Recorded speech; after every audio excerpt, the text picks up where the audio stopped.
Sobat Maestro, sesaat lagi kita akan bersama-sama mengikuti program Hidup Sehat Pilihan Kita. Selamat mendengarkan. Membuat wajah berseri, diet yang seimbang, tubuh terlihat indah, udara yang bersih, jadikan hidup semangat, pengendalian diri, itu pemenang sejati.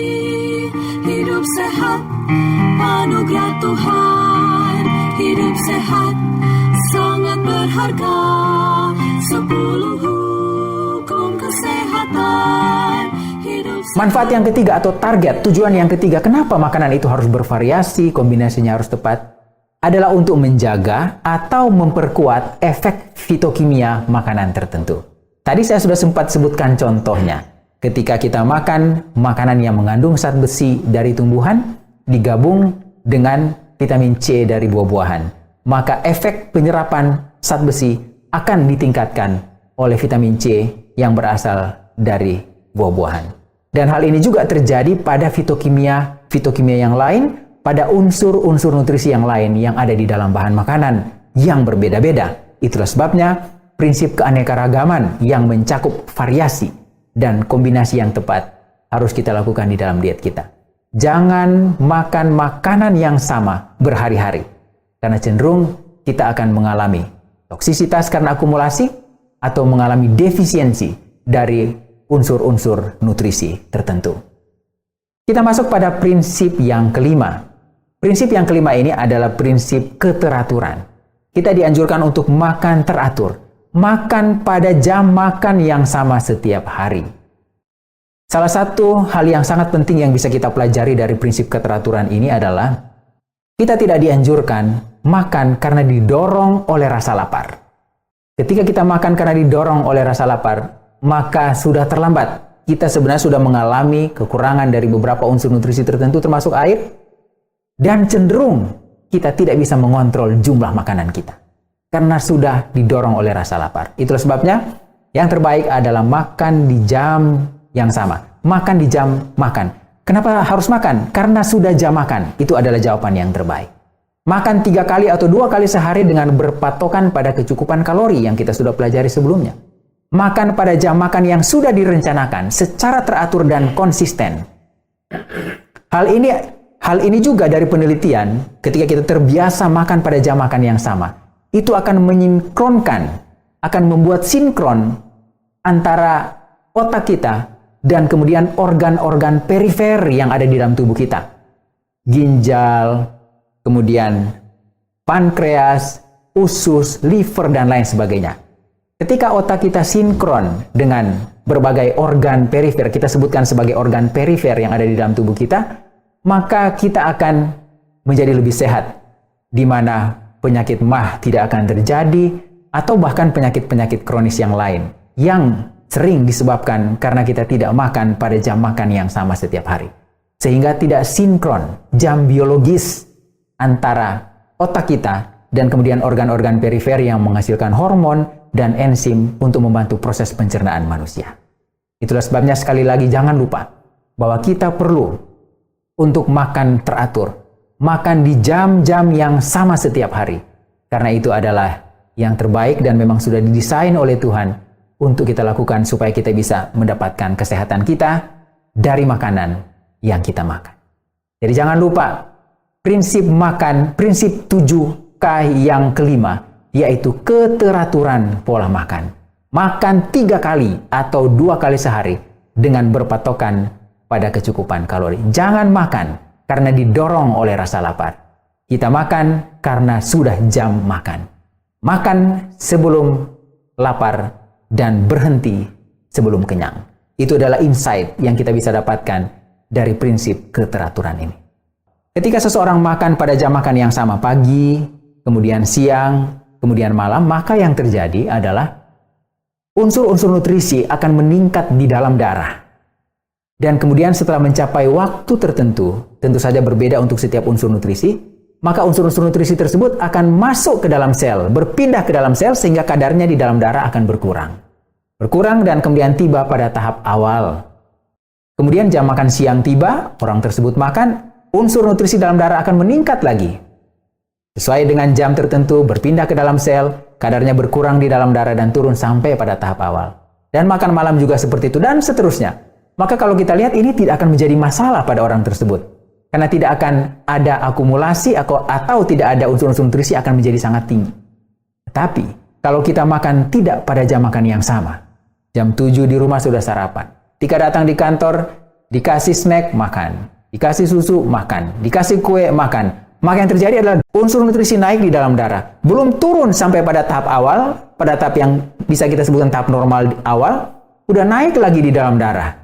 Belum turun lagi sampai tahap awal, sudah makan lagi sehingga naik lagi di dalam darah. Dan ujung-ujungnya terjadi satu kondisi yang kita kenal dengan hipertrigliseridemia atau hiperglisemia pasca makan. Ini tidak tunggu 1 bulan, 2 bulan, tetapi terjadi sesaat setelah kita selesai makan. Atau paling tidak di dalam hari itu, ketika kita makan tidak teratur. Dan kondisi ini akan menyebabkan masalah yang serius di dalam tubuh kita. Karena akan meningkatkan risiko kita terhadap berbagai penyakit, terutama penyakit-penyakit tidak menular. Bahkan sebenarnya, penyakit menular sekalipun. Ingat, bahwa ketika kita makan dalam jumlah yang sangat besar, terjadi peningkatan unsur-unsur nutrisi tertentu di dalam tubuh, seperti gula, lemak, dan lain sebagainya, maka sistem kekebalan tubuh manusia akan ditekan. Sistem kekebalan tubuh manusia akan ditekan sehingga imunitas kita sebenarnya berkurang. Sehingga ini menyebabkan kita berisiko untuk mengalami penyakit-penyakit menular. Jadi jangan hanya pikirkan bahwa kalau makan berlebihan, makan tidak teratur, penyakit tidak menular. Penyakit menular pun bisa terjadi karena pola makan yang tidak teratur. Atau terlalu banyak makan, kuantitasnya terlalu tinggi seperti yang kita sudah pelajari di awal tadi. Prinsip yang keenam adalah prinsip keamanan. Di dalam prinsip keamanan ini kita dianjurkan untuk menghindari xenobiotik. Apa xenobiotik? Xenobiotik ini adalah bahan-bahan berbahaya pada makanan yang secara alamiah tidak ada di dalam bahan makanan maupun diproduksi oleh tubuh manusia. Ini terjadi karena proses industri atau karena polutan. Misalnya pewarna makanan, pengawet makanan, perisai atau perasa buatan, pengubah tekstur, dan lain sebagainya. Itu adalah senyawa-senyawa kimia yang kemudian dikenal dengan istilah xenobiotik yang apabila masuk ke dalam tubuh manusia, maka bisa berpotensi menyebabkan masalah di dalam tubuh manusia. Kita di dalam tubuh dilengkapi Tuhan dengan satu proses detoksifikasi yang dilakukan oleh liver kita. Tetapi, kalau sudah terlalu banyak xenobiotik yang masuk, maka tentu saja proses ini akan menjadi sangat terganggu dan menyebabkan kita berpotensi untuk menyebabkan penyakit-penyakit tertentu di dalam tubuh kita. Termasuk polutan. Polutan yang ada di udara, polutan yang ada di air yang juga kita bisa dapatkan dari makanan, misalnya merkuri pada ikan, PCB, dioksin, kemudian hormon, antibiotika, dan lain sebagainya, yang menjadi bentuk-bentuk polutan yang ada di sekitar kita, entah ada di udara atau ada di air. Itulah sebabnya prinsip keamanan ini menjadi juga faktor yang harus kita pertimbangkan. Dan akhirnya, kita pelajari prinsip yang terakhir dari prinsip diet seimbang 7K, yaitu prinsip kontinuitas. Bapak dan Ibu, saudara-saudara di mana saja Anda berada, pola makan yang benar. Sekali lagi, pola makan yang benar, diet yang seimbang, itu bukan program untuk periode waktu tertentu saja. Bukan, sama sekali bukan. Tetapi itu adalah satu metode yang harus kita jalankan seumur hidup. Ini adalah prinsip kontinuitas, bahwa kita menjalankan pola hidup yang sehat, termasuk diet yang seimbang di dalamnya, adalah untuk dilakukan seumur hidup. Walaupun ketika kita menjalaninya, maka ada faktor kondisi yang harus kita pertimbangkan, karena akan menjadi sangat berbeda-beda antara satu orang dengan orang yang lain, baik dari jumlah makanan, jenis makanan, dan lain sebagainya. Tetapi prinsipnya adalah ini adalah perjuangan seumur hidup. Karena ini disebut sebagai perjuangan seumur hidup, maka tentu saja tidak ada perjuangan tanpa korban. Apa yang harus kita korbankan? Selera kita. Terutama di dalam hal makanan adalah selera kita. Atau kemalasan kita untuk mengatur pola makan. Itu semua yang harus kita korbankan demi perjuangan kita sukses.